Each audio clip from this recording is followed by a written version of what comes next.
Cover Up, Chapter 11, Into the Red Zone.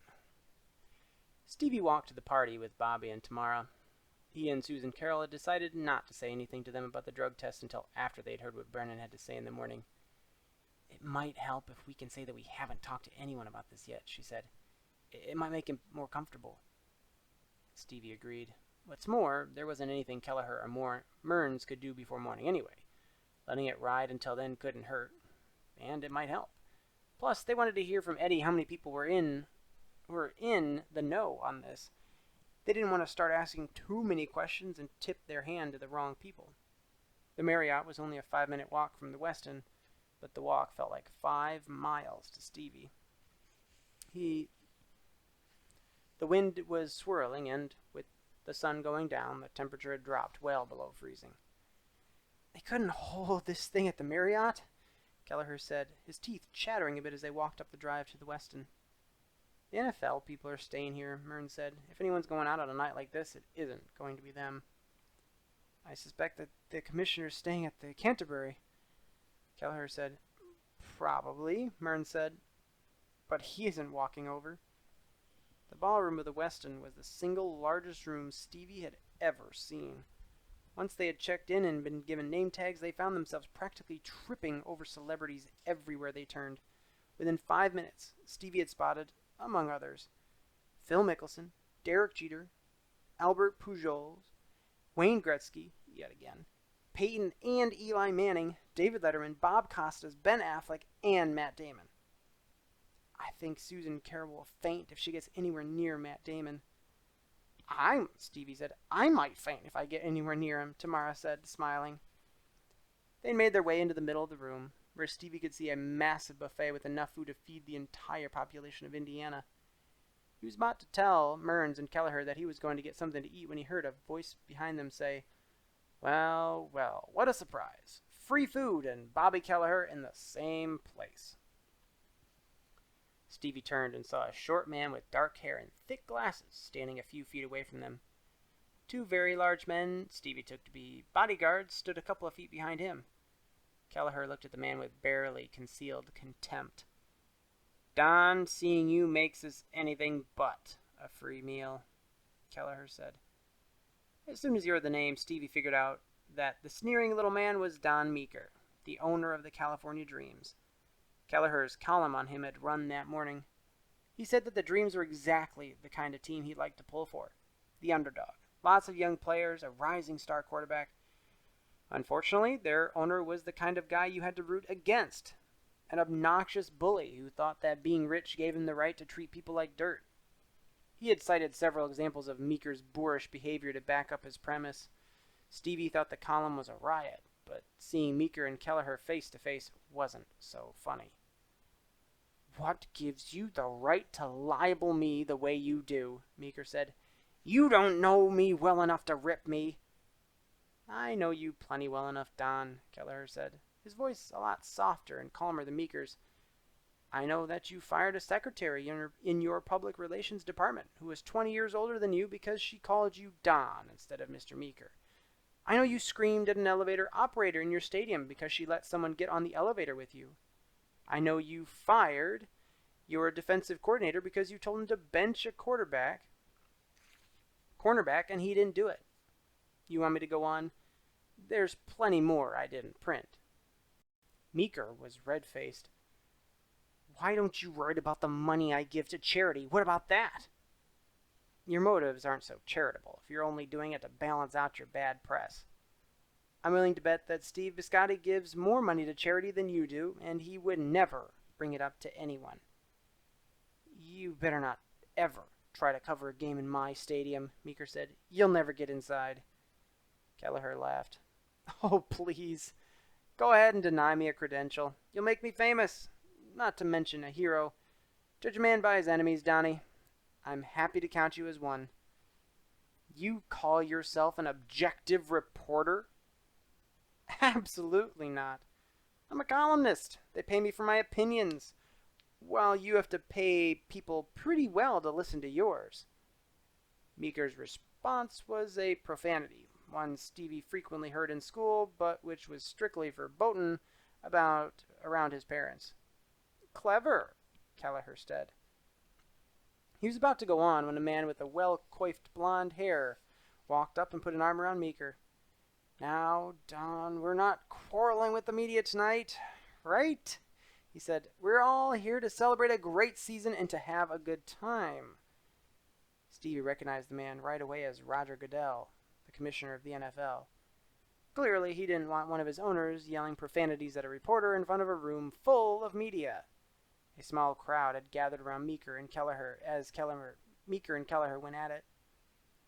Guy shouldn't even be in here, Meeker said. He tossed Goodell's arm off his shoulder, pointed at Kelleher, and said, Either he goes or I go. Goodell's smile disappeared. Come on, Don, lighten up. Your team's in the Super Bowl. It's all good, he said.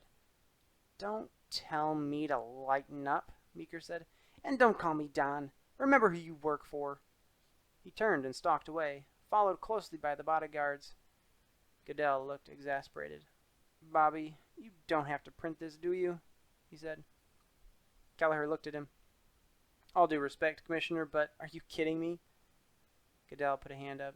I understand. I think I'll go buy myself a drink.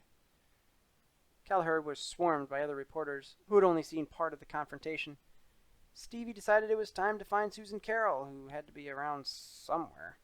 He pushed his way out of the circle that had formed around Kelleher and began wandering around the room. He was about to take a respite from his search and get some food when he saw her, talking to Matt Damon. Figures, he said to himself. She was wearing the high heels again, and she looked pretty spectacular in a dark-colored dress. It was a conservative dress, the kind you'd expect a minister's daughter to wear to a party, but on her, it looked great. Feeling a bit nervous, he walked over to where she and Damon were standing. Stevie, Susan Carroll said, I've been looking for you all night. Have you met Matt Damon?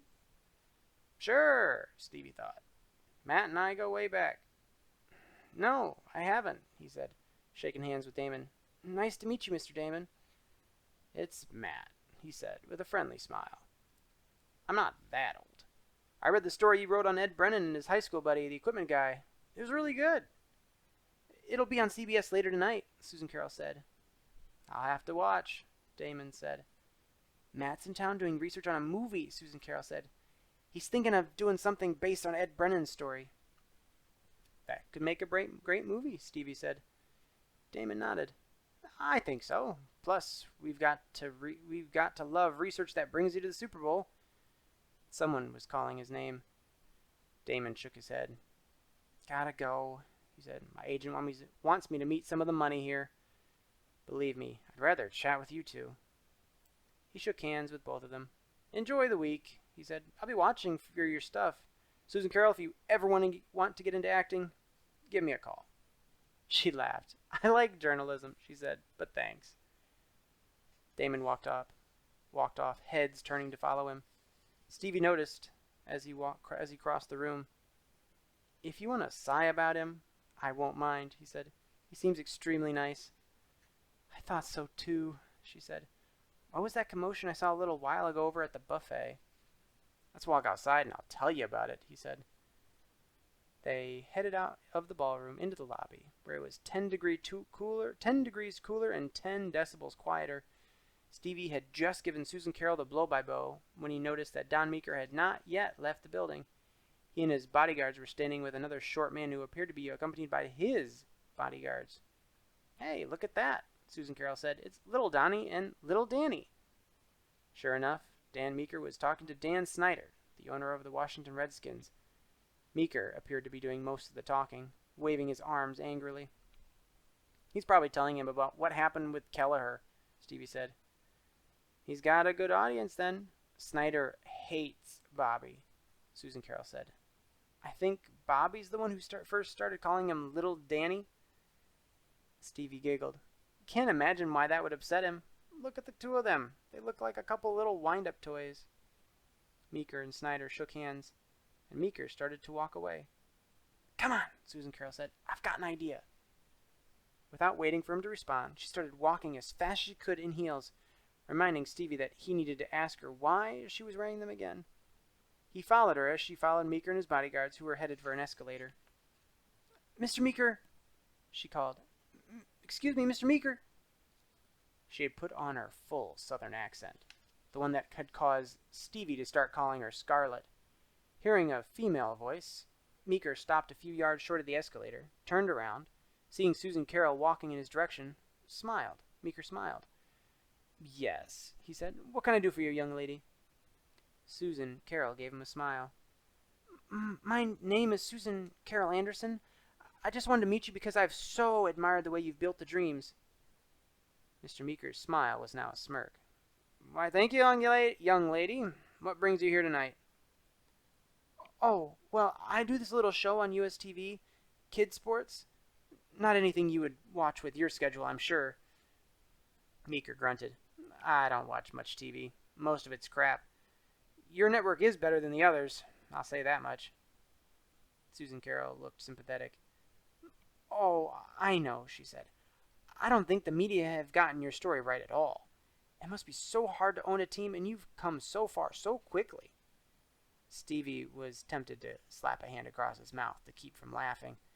He had seen this act before and could see it was working again, just as it always did.